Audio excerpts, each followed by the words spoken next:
하이델베르크 교리문답 채널 제 46주입니다. 제 120문답, 제 121문답을 상고하겠습니다.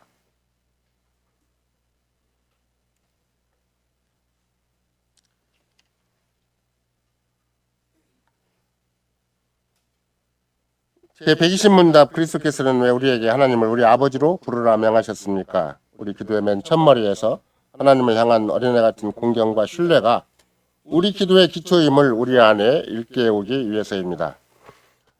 곧 하나님께서는 그리스도로 말미암아 우리 아버지가 되셨으므로 우리가 믿음으로 간구하는 것은 우리 부모가 우리에게 땅의 것들을 거절하지 않는 것보다 훨씬 더 적게 거절하지 아니하였습니다. 제 120문답 왜 우리 아버지라는 말에 하늘에 계신 분이라고 덧붙입니까? 우리로 하여금 하나님의 천상의 위엄을 지상의 방식으로 생각하지 않고 우리 몸과 영혼에 필요한 모든 것을 그의 전능하신 능력으로부터 기대하도록 가르칩니다. 예수 그리스도의 사랑하는 성도 여러분, 우리는 드디어 46주 실제적으로 우리가 생활상 가장 일상적이라고 할까 또는 직접적이라고 할까 또는 우리의 생활상의 문제에 대해서 정면으로 어떤 대처할 때 누구를 의지하는 것인가, 누구를 바라보는 것인가, 또 누구를 향해 그런 사정과 형편을 서로 토로하게 되는 것인가 이런 걸 생각을 해볼 때 당연히 우리는 기도를 하고 주님 앞에 우리 아버지 앞에 우리 사정을 호소하는 것이다 이렇게 생각을 하겠지만 생각에 우리의 생활 실천적인 차원에서나 우리의 지금까지 살아온 모습 속에서는 기도도 하는 것처럼 보이긴 하지만 그냥 별로 그게 간곡하다 그럴까? 또 우리가 하이델베르크 교리문답에서 성경에서 가르치는 대로 그렇게 기도를 제대로 하지도 못하고 또 기도를 한다 할지라도 그 기도에 대한 어떤 확신이라고 할까? 응답에 대한 확신이라고 할까? 아니면 그런 여러 가지 주님 앞에서 우리의 어떤 처신, 우리의 태도가 이 성경에 가르치거나 고백서가 우리에게 제시하는 대로 그렇게 충분하지 못하다는 것을 스스로 잘 알 수가 있는 것이죠. 이제 구약의 시편 같은 경우만 한다 할지라도 예를 들면 50편에서 여호와께서는 전능하신 자다 이렇게 분명히 여호와 하나님이다. 그리고 또 당신의 언약 백성을 향해서 나는 너희 하나님이다 이렇게 분명히 말씀하시죠. 예를 들면 시편 15편, 50편 15절만 본다 할지라도 환난 날에 나를 부르라 내가 너를 건지리니 네가 나를 영화롭게 하리로다 이렇게 얘기를 해서 어떤 세상에서 당하는 여러 가지 참 사람 스스로 해결할 수 없는 그런 여러 가지 여건과 그런 환난을 겪는다 할지라도 오히려 주께서는 적극적으로 주님을 부름으로 말미암아도 주께 호소하고 주께 기도함으로 말미암아 그런 환경 속에서 주님 신이 어떻게 건져주시는 것인가를 오히려 더 확증할 수가 있고 또 그런 환난과 역경의 경우가 오히려 주님이 우리가 주님을 더욱더 영화롭게 할 수 있는 그런 복된 계기가 된다. 이걸 또 시편 기자가 우리에게 가르치는 것이죠.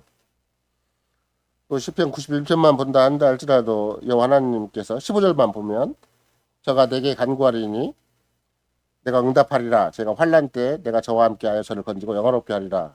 생각을 해보면 그 50편 15절이나 91편 15절에서도 특별히 강조된 것은 뭐냐면 환난 날에 우리가 기도를 하고 주께 부르시면 주께서는 반드시 우리에게 응답하시고 우리를 건져주시고 또 영화롭게 하겠다 이렇게 그런 약속이 있는 것이죠. 그러니까 우리가 생각을 할 때 그냥 단순히 문제의 현실만 딱 가름이 되고 또 우리의 문제에서 벗어나는 것만 주어진 것이 아니라 결국은 하나님의 영광이구나 하나님을 영화롭게 하는 것이구나. 그러니까 하나님과 우리 사이에 훨씬 더 남다른 관계 또 이전보다는 훨씬 더 깊어진 관계 그런 특별한 관계를 형성하게 되는 거구나 이런 걸 알 수가 있죠. 그러니까 우리는 자칫 잘못하면 문제만 해결되면 원래 문제가 없던 현실로 들어간다 그것만 생각을 하겠지만 시편 기자가 고백한 바는 그 정도가 아니에요. 문제는 굉장히 큰 문제여서 환난이라는 말을 쓸 수밖에 없는 그런 심각한 국면인데 오히려 그걸 통해서 주님 앞에 우리가 호소를 했고 주님께 부르짖었고 그래도 주님은 내가 반드시 너를 건진 그 결과 어떻게 되는 것인가 그랬더니 하나님을 영화롭게 한다. 하나님을 제대로 인정을 하고 하나님과 관계가 서로 정말로 하나님의 영광을 위한 그 구체적인 삶의 문제였구나. 그 문제가 단순히 우리가 잘못하고 우리 주변이 우리를 이렇게 잘못해서 생긴 문제가 아니라 그 문제를 통해서 하나님께서 영광을 받으신다. 이렇게 시편 기자가 노래하는 것이기 때문에 우리가 우리의 모든 사사건건에 대해 생각을 해보면 우리는 문제 아닌 것이 없잖아요. 모든 사사건건 모든 문제 앞에서 하나님은 영광을 받으실 준비를 하고 있는데 우리는 그걸 정말로 하나님께 호소하고 하나님께 부르짖고 하나님 앞에서 이게 무슨 의미인가를 새기기보다는 그러니까 내가 너무나 인간적인 방식으로 세상적인 방식으로 내가 살아온 방식으로 처리하기도 급급하니까 나도 모르게 하나님과 관계가 오히려 그 문제 때문에 더 멀어지는 그런 계기가 되는 것이죠. 근데 이 시편 기자는 그 문제 때문에 하나님과 더 가까운 하나님과 특별한 관계를 확인하는 심지어 하나님의 영광을 드러내는 하나님을 영화롭게 하는 그런 복된 계기가 된다라고 노래하는 걸 보면 여기에서 우리가 기도에 대한 오해가 좀 풀릴 수도 있어요. 기도라는 것은 그냥 단순히 문제만 풀고 그냥 어려움만 극복하고 마는 것이 아니라 환경을 단지 정리되는 걸로 끝나는 것이 아니라 주님과 관계가 문제구나. 주님과 관계가 훨씬 더 특별하게 깊어지고 그야말로 주께서 여러분과 나에게 기도문을 가르칠 때만 한다 할지라도 주의 이름이 거룩히 여김을 받으시옵소서가 맨 처음이잖아요. 그 말은 다른 말을 바꾸면 주의 이름이 영광을 받으시옵소서 또 주께서 영광을 친히 받으시옵소서 이런 말과 똑같은 말이기 때문에 기도의 모든 목적은 어디에 있는가? 그러면 하나님의 영광이 있지.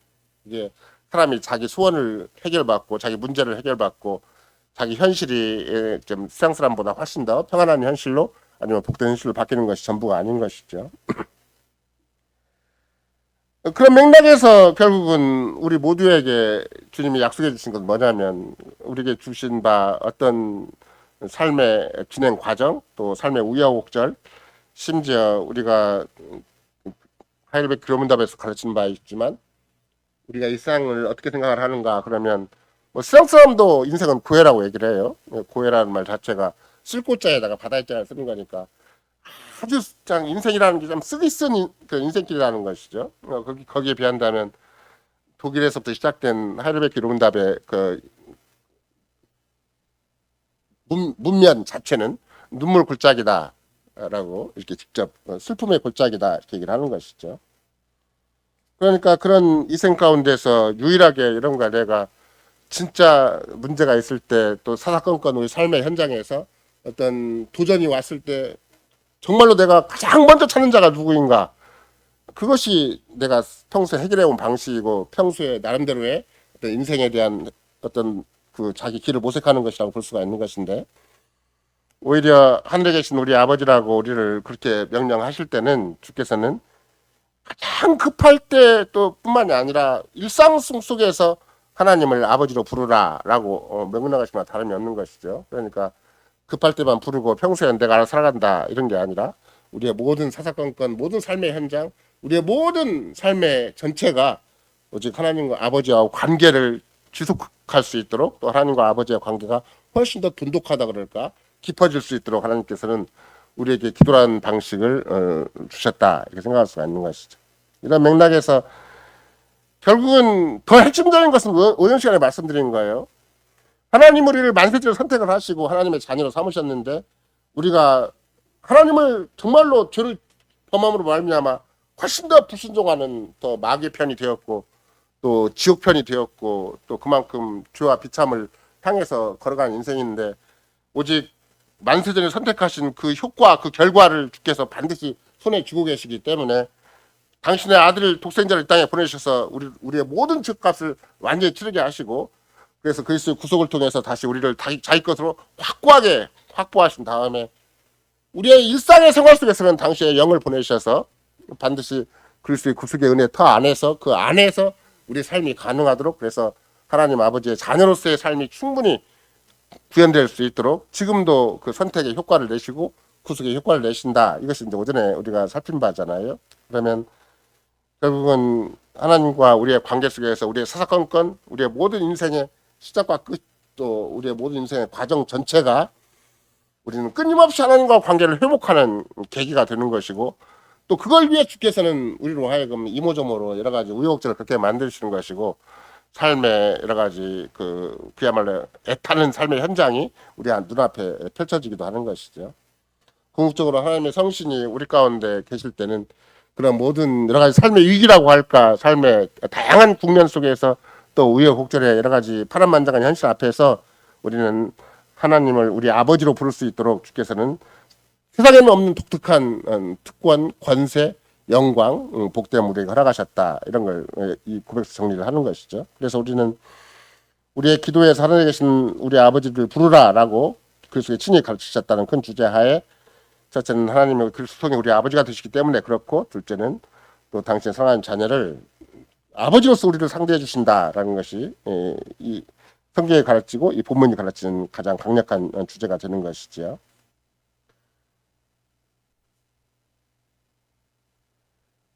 뭐 여러분과 내가 하나님의 자녀라는 독특한 어떤 정체성 또는 그런 신분이 있기도 하겠지만, 뭐 천하의 그 어느 누구라도 우리가 오전 시간에 잠깐 살펴보기도 하고 토요일 날 우리가 잠깐 남교들과 주고받은 내용이기도 하지만, 거기에 보면은 카인의 후예들은 어쨌든 하나님 앞에 저주를 받은 현실을 스스로 극복해 보려고 노력을 하죠.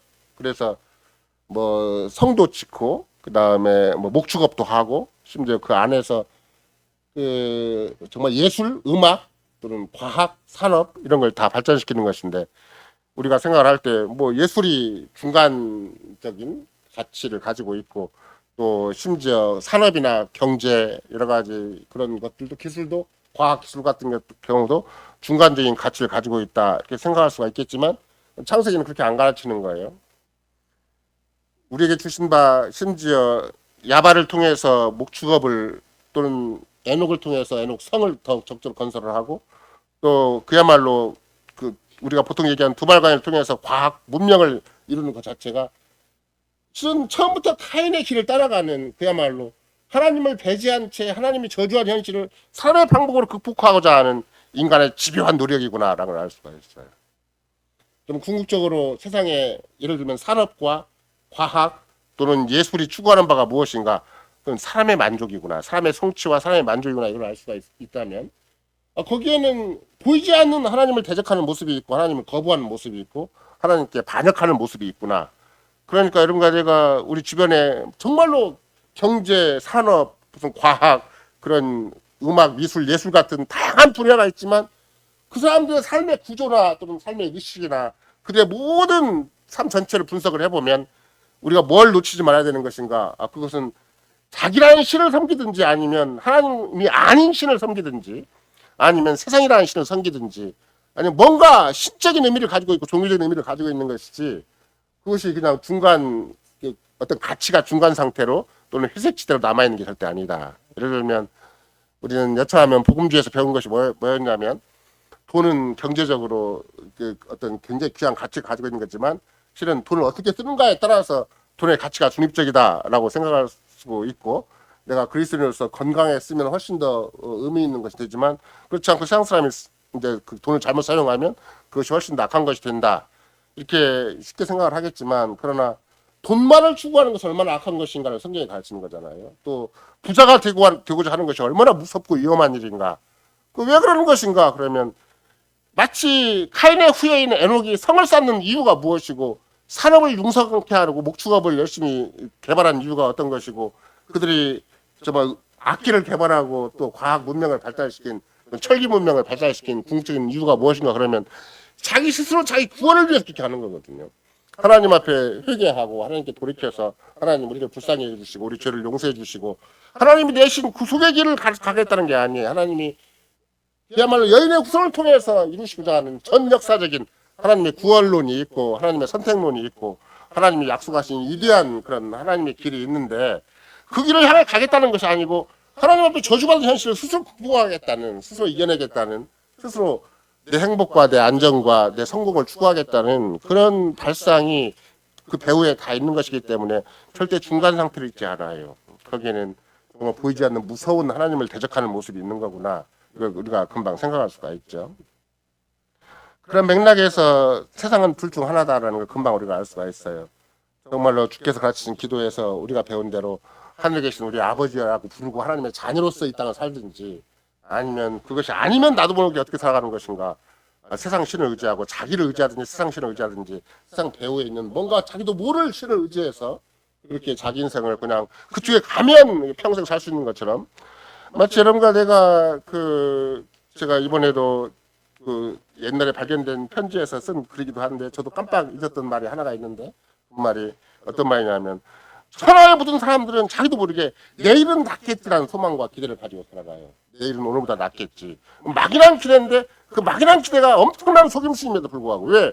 궁극적으로 하나님 심판이 예비되어 있거든요. 또 궁극적으로 하나님 심판이 예비되어 있을 뿐만 아니라 하나님의 심판을 머리 이고 사는 것이 불신자의 삶이기 때문에 언제 하나님의 심판이 임할지 모르는 인생인데 오늘은 내가보다 낫겠잖아 막연한 기대를 가지고 하나님 없이도 열심히 노력하는 삶을 살아가는 것이 일상적인 삶이고 불신자의 삶이기 때문에 우리가 얼마나 속이는 것인가 그것을 내가 오늘이라는 삶의 과정 가운데서 삶의 현장에서 정말로 주를 부르지 않으면 이 내가 내 삶 자체가 얼마나 저주받은 삶이고 그야말로 가시 엉겅퀴가 난무하는 삶이고 그걸 극복하기 위해서 아무리 몸부림을 쳐도 물론 타인처럼 약간의 효과가 있을 수가 있어요. 한 도성을 건설할 수가 있고 인간적인 어떤 자기 보호를 위한 성을 건설할 수가 있고 또 산업을 개발시킬 수도 있고 거기에 예술을 음악과 미술 같은 예술을 잘 개발해서 예술의 목적도 어디에 있는가 그러면 자기 만족이라는 데 있거든요.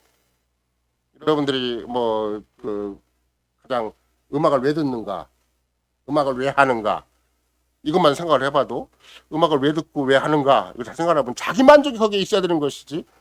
그것이 음악이 자기 만족이 아닌데 내가 음악을 왜 가까이 하고 그런 예술 가까이 하는가 잘 생각을 해보면 하다못해 커피 한 잔을 가지고 그야말로 이번에도 식구들이 만났는데 저기 3층에 와서 어느 한 분이 그런 얘기를 해요. 여자분이에요. 물론 나이가 드신 여자분인데 거기 3층에 딱 앉아서 여기는 멍 때리기 참 좋은 곳이구나 이렇게 말을 해요. 그래서 지금도 멍을 때리고 싶냐고 이렇게 말을 하니까 나 그러고 싶지 이렇게 얘기를 하는 거예요.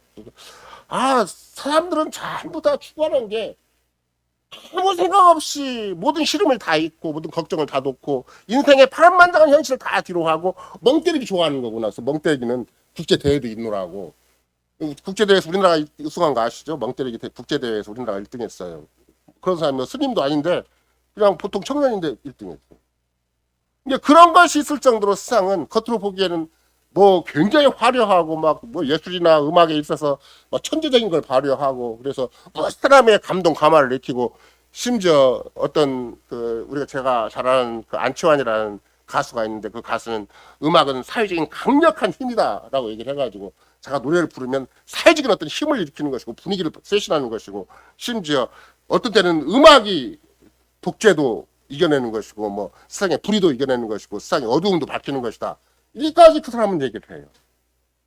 그러면 여러분과 내가 생각을 할 때 음악을 가까이 하는 목적을 차라리 안치환처럼 적극적으로 내가 사회를 밝게 하기 위해서 어두운 사회를 좀 더 너무나 메마른 사회를 좀 더 풍요롭게 하기 위해서 내가 음악을 한다. 이것도 다 틀린 얘기는 아니잖아요. 그럼 여러분과 내가 음악을 그렇게 해요? 생각 외로 음악은 자기 만족이에요. 생각 외로. 그러니까 아까도 우리가 말씀드렸지만 정말로 주님께 감사와 찬송을 하기 위해서 내가 음악을 하는 것인가? 그렇게 생각하진 않아요. 얼마나 음악을 하기에 또 음악을 통해서 세상 사람 앞에 자기를 드러내기에 또 그 음악의 한 장르 속에서 자기의 어떤 실력을 드러내고 자기의 어떤 그 가치를 드러내는 데 있어서 평생을 하기도 쉽지가 않고 옆에 온 힘을 다 그 한 사람을 위해서 한 음악의 장르를 위해서 세상의 모든 공력을 다 들여도 이게 쉽지가 않은 것인데 그렇게 해서 쓸모는 어디에 있는가 그러면 자화자찬이라는 데 쓸모가 있는 거예요.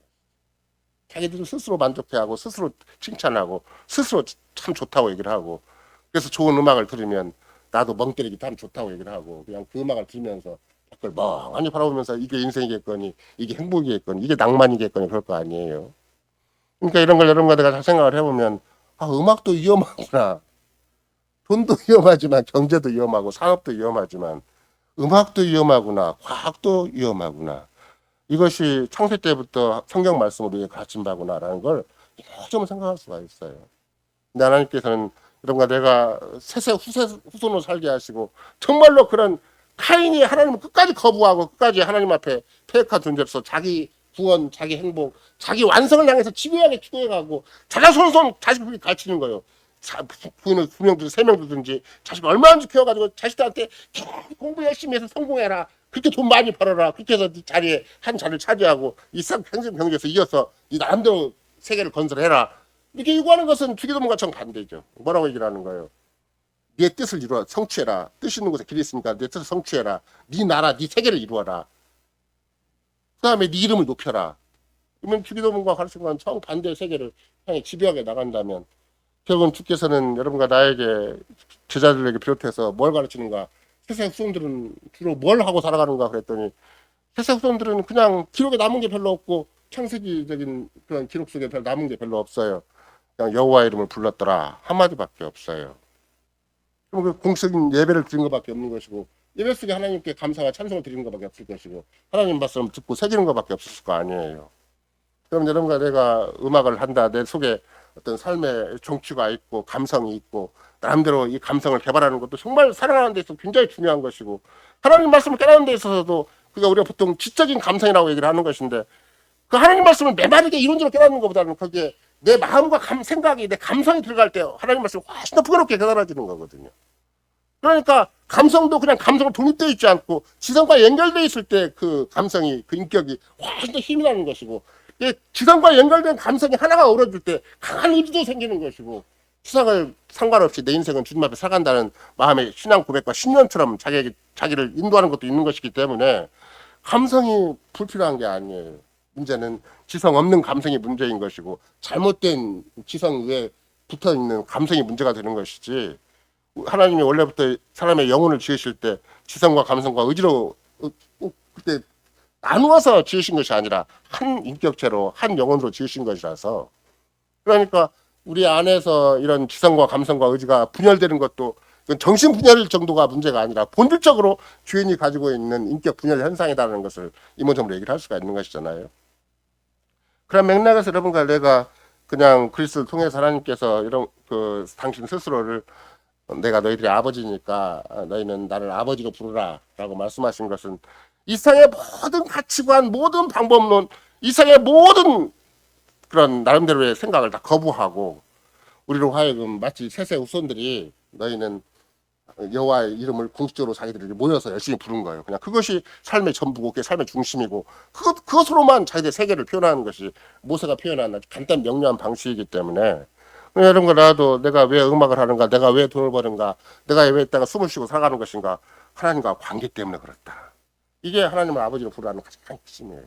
구약의 아까 50편 15절이나 91편 15절도 환난을 너희가 나를 부르라고 얘기를 할 때는 구약 백성들도 평소에는 막 주어진 현실에 찌들리기도 하고 쫓기기도 하고 허둥대기도 하고 뭐가 뭔지 모르고 시편 기절을 한다 할지라도 방황하고 살 수도 있어요.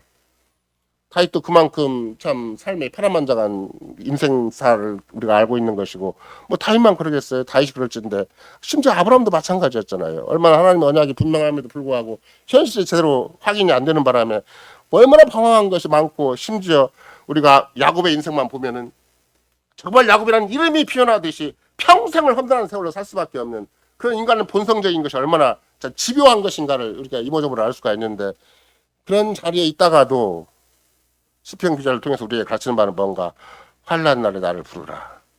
그럼 내가 너한테 응답하고 내가 너를 건져서 네가 나와 관계가 얼마나 집요한 더 적적인 관계고 더 가까운 관계고 더 밀접한 관계고 정말 뗄 수 없는 관계인가 네가 나를 영화롭게 하리라 이렇게 우리 시편 기자에게 가르쳐준 것이잖아요. 또 시편 기자는 그 사실을 통해서 나는 내가 여기서 내 인생이 망한 줄 알았고 여기서 인생이 다 이제 무너진 것처럼 생각을 했는데 그런 환난을 나한테 겪었는데 주님이 나를 향해서 마음에 주님을 정말 아버지로 부를 수 있는 힘을 주셔서 아버지께 부르셨더니 내가 내 능력 수상적 어떤 조건이 아니라 하나님이 친히 나를 돌봐주셔서 아버지가 나를 친히 돌봐주셔서 내가 아버지를 정말로 감사히 여기고 알아듣게 감사와 찬송을 올리게 되었다. 이게 이제 시편 기자가 구약적인 차원에서도 고백하는 바이기 때문에 여러분과 나도 실은 꼭 그 시편뿐만이 아니라 예를 들면 신명기 32장 6절만 본다 할지라도 이렇게 우리에게 가르쳐요. 뭐 그때는 뭐 모세가 이제 자기 백성의 성향을 다 알았어요. 충분히 파악을 했죠. 그렇게 해서 우매무지한 백성아 여호와께 이같이 보답하느냐. 그러니까 신명기 32장은 이미 그들이 자자손손 부르도록 그들의 가나안 땅에서의 문제점들을 충분히 지적을 하고 복과 저주를 충분히 기록한 것이 이게 신명기 32장이잖아요. 근데 이스라엘 백성을 근본적으로 평가할 때 우매무지한 백성아 여호와께 어떻게 이같이 응답하느냐라고 해놓고 그는 너를 얻으신 너의 아버지가 아니시냐 너를 지으시고 세우셨도다. 그래서 그분이 너희 아버지인데도 불구하고 왜 아버지 앞에 밑에 패역하고 이렇게 오만방자하고 이렇게 아버님을 거스리고 살아가는 존재가 되느냐. 이런 것이 이스라엘 백성 전체가 평생 새겨야 될 그런 아주 모세의 가르침이기도 한 것이잖아요. 같은 맥락에서 이사야 64장 8절에 보면 이사야 선지자도 마찬가지인데 여호와여 주는 우리 아버지시니이다. 우리는 진흙이요 주는 토기장이시니 우리는 다 주의 손으로 지으신 것이라. 이렇게 또 고백을 해요. 그러니까 이사야에서 후반부는 그야말로 오고 올 새로운 복음의 시대, 새로운 교회의 시대, 새로운 그리스도의 시대를 충분히 예약하는 그런 시대인데 그때 그리스도의 시대를 이사야 선지자가 예견하기를 여호와여 주는 우리 아버지시니이다. 우리는 진흙이요 주는 토기장이시니 우리는 다 주의 손으로 지으신 것이라 얘기를 해서 우리는 토기장이가 쓸모없이 버리면 얼마나 버릴 수 있는 인생이지만 참으로 우리를 버림받아 마땅한 인생인데 친히 쓰레기 같은 인생을 주님이 우리를 붙들어 주셔서 참 이렇게 진흙 같은 인생을 우리에게 붙들어 주셔서 우리로 하여금 아버지의 자녀로 살게 해주십니다. 그러니까 주는 우리 아버지십니다. 근데 토기장으로서 토기장이라는 말을 쓸 땐 그런 거예요. 그냥 주님이 마음대로 하실 수 있는 분이에요. 우리 인생을 그냥 탁 깨버리면 우리는 진짜 이 앞에도 누가 깬 건 아닌 것 같아요. 누가 깬 건 아닌 것 같은데 뭐가 지나갔어요. 지나가는데 그냥 항아리 뚜껑이 탁 깨졌어요. 나중에 보니까 탁 깨져 있어요. 제가 본드로 붙여놨거든요. 그러니까 항아리 뚜껑 깨지듯이 그 항아리 금방 조금만 더 센 것이 와서 아마 제가 보기에는 바람이 불었든지 좀 덜 다쳤는데 바람이 불었든지 아니면 뭔가 가벼운 것이 공 같은 것이 와서 살짝 치고 지나갔든지 그다음에 돌멩이 탁 떨어져 버리면 어떻게 되겠어요? 바삭되는 거 아니에요? 인생살이가 그런 거예요. 하물며 하나님이 적극적으로 바람을 태풍을 불어버려서 가지고 이렇게 하신다 그러면 뭐 이런 삼치고 일치고 다 개나 먼지처럼 사라지는 것이지 온전한 게 아니잖아요. 근데 이사야 선지자는 주 여호와여 당신 우리 아버지이십니다. 고백하고 주는 토기장이신데 우리를 지으신 자신데 우리를 지으시는데 우리를 버리시지 아니하시고 정말 우리가 쓸모가 없어서 얼마든지 깨뜨려서 빨리 버리고 새로 만드시는 자 한데도 불구하고 우리를 절대 안 버리십니다. 안 버리시기는커녕 그 정도에서 멈추는 것이 아니라 주는 우리 아버지십니다. 고백하는 것이 그런 시대가 도래합니다. 이사야 선지자가 예견한 시대예요. 그리스도의 시대, 은혜의 시대, 복음의 시대, 교회 시대가 이렇게 도래합니다. 이사야 선지자가 마지막까지 주시는 이스라엘 백성에게 권면한 내용이기도 하거든요. 그런 맥락에서 이스라엘은 정말로 여호와 하나님을 아버지로 모셨는가? 그게 아니라는 것이 역사 전체가 증명하는 것이고 구약 전체가 증명하는 것인데 그러면 하물며 여러분과 나도 그리스도 안에서 여러분과 내가 하나님을 아버지로 부를 수 있도록 해주신 것이고 어떤 사사건건에서도 하나님을 아버지로 보신 하나님의 아들로서 하나님의 자녀로서 땅에 살게 하셨지만 오늘날 수많은 기독교인들 교회 안에 속한 여러분과 나까지라도 정말 하나님을 아버지로 부르고 살고 있는 것인가? 아버지의 이름과 아버지의 뜻과 아버지의 나라를 걸고 살고 있는 것인가? 아니면 우리도 모르는 사이에 자꾸 세상적과 똑같은 삶, 내 주변 사람과 똑같은 삶, 나도 모르게 불신자와 똑같은 삶을 살고 있지는 않은가 이런 걸 생각을 해보면 이 기도가 얼마나 우리에게 정말 촌철살인하는 우리 삶의 정체성, 삶의 성격, 삶의 원리, 삶의 목표, 삶의 과정, 방법론을 다 이 주기도문을 하나 가지고 우리를 가르치는데 그 첫 마디가 완전히 진짜 가장 중요한 말이구나. 그래서 기도의 첫머리에서 정말로 어린아이 같은 공경과 신뢰를 가지고 정말 하나님 앞에 우리가 알 수 있도록 정말 그걸 일깨우기 위해서 기도의 첫머리에 하늘에 계신 우리 아버지라고 부르라고 이렇게 명하셨다라는 것이 개혁자들이 깨달은 거예요. 개혁자들은 우리가 이 땅에서 그냥 수많은 문제가 있고 수많은 뭐 도전이 있고 그 시대마다 다 골칫거리가 있고 사람 스스로 해결할 수 없는 엄청난 문제들이 다 역사 속에 다 남아있다 한다 할지라도 어느 시대이고 하나님은 변함없이 우리로 하여금 뭘 통해서 극복하게 하셨는가? 하나님을 우리 아버지로 불러서 극복해라. 그 시대 그 어두움을 그 파란만장한 인생사를 참으로 어떤 눈물이 끊이지 않는 인생사고 슬픔이 끊이지 않고 온갖 답답함과 무거운 짓눌림과 그야말로 얽매임이 해결되지 않는 그런 인생사를 한다 할지라도 너는 끝까지 나를 아버지로 불러라. 그렇게 해서 문제를 해결해 가라. 그러면 내가 아무리 복잡 미묘한 현실이고 누추한 현실이고 정말 밑바닥에서 헤어나지 못하는 현실도 한다 할지라도 네가 나를 영원하게 할 것이다. 왜? 하늘에 계신 우리 아버지요. 이렇게 부르는 것만 가지고도 이름이 거룩히 여김을 받으셨어. 기도하는 것만 가지고도 충분히 첫 번째 하늘에 계신 우리 아버지라고 기도하는 사람의 첫 번째 생각은 주님, 나는 아무것도 아닙니다. 나는 정말 주님이 토기장이라면 나는 깨어진 옹그릇에 불과한 것이고 그 흙그릇에 불과한 것인데 주님이 아버지시라면 정말 나를 회복할 권세도 다 있고 나의 모든 삶의 가치와 보람과 나의 삶의 모든 전부 다 알파와 오메가까지 다 아버지 것입니다. 아버지가 하시면 충분히 되지만 아버지가 아니고 세상 속에 나를 도와가시 내어던진다거나 아니면 정말 아버지가 토기장이시여서 도무지 쓸모없어서 버리시면 그냥 흙과 먼지만 못하는 인생으로 바뀔 수가 있는 것인데 주님, 하늘에 계신 내 아버지로서 자식을 돌봐주십시오. 자식이 잘못했습니다. 자식이 너무나 앞뒤가 안 맞게 행동했습니다. 너무나 세상과 똑같이 살았고 내가 정말 세상에 나를 구원하지 못하는 것에 마음과 인생을 걸고 이렇게 살았습니다. 이렇게 고백을 하면 그 말 한마디 속에서 주님은 우리를 살리시고 우리를 함께 하시고 우리를 도우실 뿐만 아니라 우리의 존재 가치를 확연하게 빛나게 해주시고 우리를 통해서 하나님의 영광을 받으시겠다라고 그 약속이 하늘에 계신 우리 아버지란 말 한마디 다 들어있어요. 여러분과 제가 이게 이 주기도문이라는 것이 처음부터 그 이름을 기도의 시작 첫머리에서부터 언어의 같은 공경과 신뢰로 주님께 매달리도록 주님만 의지하도록 주님께서 정말로 주님께만 호소하고 그 어떤 것에도 의지하지 않도록 언어의 같은 공경과 신뢰로 나를 주님을 붙들도록 하시는 것이다. 주님을 아버지를 부르도록 하신 것이다. 이것을 금방 알 수가 있는 것이죠. 그러니까 만약에 여러분과 내가 잠깐 지금까지 설명해 온 대로 한다면 내가 주님을 부르지 않고 이 땅을 살아간다. 그럼 어떻게 살아가는 거예요? 가인처럼 살아갔고 에녹처럼 살아가는 것이고 야발처럼 살아가는 것이고 유발처럼 살아가는 것이고 두발간처럼 살아가는 것이고 나도 모르게 경제와 산업이 중요하고 나도 모르게 예술, 음악, 미술 그걸 내 흥이 더 중요한 것이고 내 감성의 만족이 중요한 것이고 내 낭만이 중요하고 남다르게 여러분 그런 거 안 하기를 바라는데 멍 때리기 좋아하고 멍 때리기가 뭐예요 이게 생각이 너무나 그야말로 시편 1편 기자에 의한다면 밤낮으로 주야로 주의 말씀을 즐거워하고 묵상할 수가 있는 건데 얼마든지 감사와 찬성이 끊임없이 나와서 나의 모든 삶의 겉면에서 바울사도 가르친 것처럼 시와 찬미와 신령한 노래가 한없이 우러나와서 그 신앙 고백으로 현실을 가르며 나가면 부부싸움을 하든 부모 자식 간의 갈등이 생겨도 일상 직장에서 문제가 생겨도 시와 찬미와 신령한 노래로 서로 화답할 수가 있는 것인데 그 주님 앞에서 그렇게 살아갈 수가 있는 것인데 하나님의 성신의 충만을 받으면 얼마든지 그런 세상에는 도무지 없는 인생을 정말로 최고의 낭만을 즐길 수가 있고 최고의 감격과 감동을 내가 내 주변 사람과 주고받을 수가 있는 것이고 인생이 이런 거다라는 걸 확고부동하게 선전하고 자랑할 수 있도록 그렇게 내가 이 땅에 살 수가 있는데 왜 내가 어쩌다가 멍 때리기나 하고 있고 뭐 이상한 자기 만족적인 낭만이나 추구하고 있고 그런 예술만 추구하고 있을 것인가? 왜 시편을 우리가 배울 때 인간의 감정을 함부로 섞지 말으라고 얘기를 하는 것인가? 그것이 얼마나 부패한 감정이고 얼마나 우리의 삶을 왜곡시키고 얼마나 우리를 스스로 속이게 만드는 것인가? 그래서 그 멍때리가 자기를 절대로 속이는 속임수예요.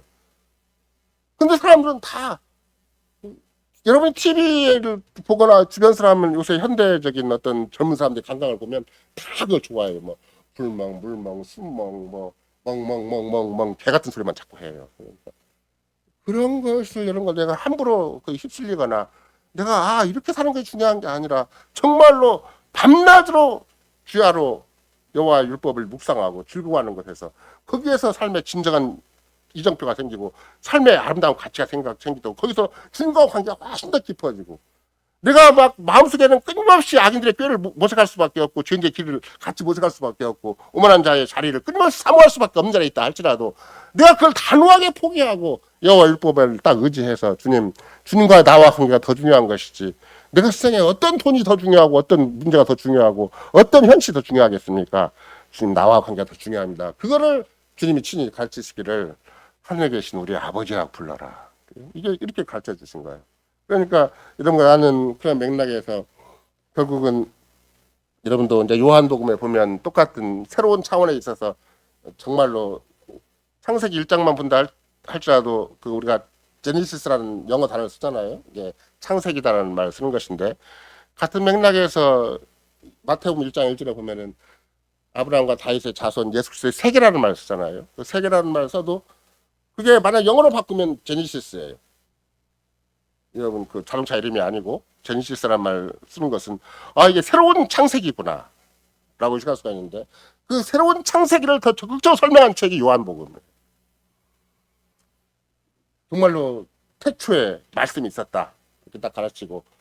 근데 문제는 말씀이 있어서 다 환한 빛이시라 하는 만큼 그리스도가 확연하게 자기 백성에게 빛으로서 딱 찾아오셨는데 자기 백성 영접치 않았다라고 굉장히 실감 있게 영적인 차원에서 얘기를 하고, 그럼에도 불구하고 1장 12절에 보면 뭐라고 써 있어요? 영접하는 자, 그 이름을 믿는 자들에게는 하나님의 자녀가 되는 권세를 주셨다. 그러니까 그 어둠 속에 빛이 쫙 비쳤는데 나에게 빛이 온 거예요. 같은 이스라엘 백성 중에서도, 같은 유대인 중에서도 빛을 받은 사람이 있는 거예요. 다른 유대인들은 통째로 사내들인과 바리새인과 연합해가지고, 사도인과 연합해서 통째로 그 빛을 거부하고 있는데, 유일하게 그 영접하는 자, 예수를 제대로 인정하는 자, 그를 믿는 자들에게는 하나님의 자녀가 되는 권세를 주셨다. 그랬더니 금방 하나님의 자녀로서의 양자의 영이 딱 자기 안에 주어져서 하나님을 아버지로 모시고 성제가 되었다. 그러니 그 후에 예수님의 제자를 비롯해가지고 정말로 그 소수의, 아까도 예배소 교인들도 소수이지만 초대교회 사람들 얼마나 소수였었어요. 물론 오순절 성신강으로 말미암아 3,000명, 6,000명, 7,000명 이 정도까지 부르는 경우도 있었지만 그들이 금방 또 핍박을 받아서 흩어지게 된 거잖아요. 그러니까 극소수로 시작한 초대교회 상황에서만 본다 할지라도 그들은 빛이 보인 거예요. 예수가 누구인가를 보게 된 것이고, 그리스도 안에 우리가 어떻게 부름받았는가, 하나님 만세전에 우리를 선택하셨는가, 지금도 하나님의 영이신 그분이 양자의 영으로서 우리 가운데서 하나님을 계속 아버지라 부르짖도록 하시는 거구나. 우리는 더 이상 이 세상과 똑같이 살지 않는다. 그 당시에 거짓된 영이 압도적으로 종교적인 사회, 히브리 사회를 지배를 하고 유대인 사회를 지배를 해서 굉장히 율법적이고 종교적인 사회, 그런 사회를 이뤘다 한다 할지라도 그건 가짜 교회고 가짜의 영이고, 그 마귀의 영이지만 우리 안에 양자의 영이 계셔서 우리로 하여금 한사코 우리의 문제를 극복해 나갈 때 하나님을 아버지로 불러서 문제를 극복하라는 것이고, 그렇게 하나님 아버지를 부를 때 우리의 누추한 삶의 현실, 정말 스스로 극복할 수 없는 삶의 곤경과 역경이 있다 한다 할지라도 주께서는 그것을 충분히 풀어주시고 충분히 거기서 건져주셔서 우리로 하여금 당신의 이름을 영화롭게 하신다. 당신은 충분히 우리와 관계가 독특한 관계인 것을, 정말로 아버지와 아들의 관계인 것을 확인하시고 만천하에 선포하게 하신다. 그래서 영접하는 자, 그 이름을 믿는 자들에게는 하나님의 자녀가 되기는 권세를 주셨다. 이렇게 말씀하신 것이기 때문에 요한복음도 또 다른 창세기구나. 재창조의 역사를 또 이렇게 시작하는 거구나.